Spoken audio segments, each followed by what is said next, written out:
Hey, what's going on, guys? Cappafpv here, and today I'm making this intro video for people that are new to my channel and wondering what my channel's about.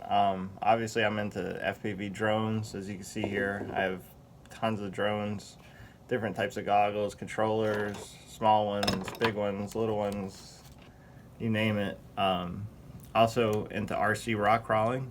I bought this back in 2018, and I use it every couple weeks or whatever. It's pretty fun.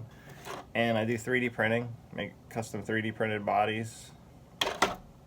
I also just bought a Yokomo YD2 drift car, and I made the body for it and just recently hydro dipped it. So we do, maybe some hydro dipping, some custom paint, just some random things for RC stuff.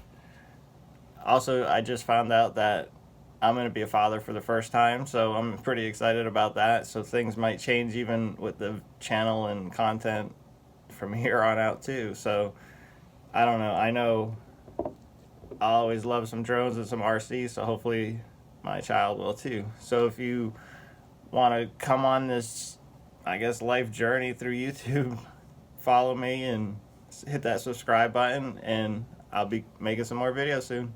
Later.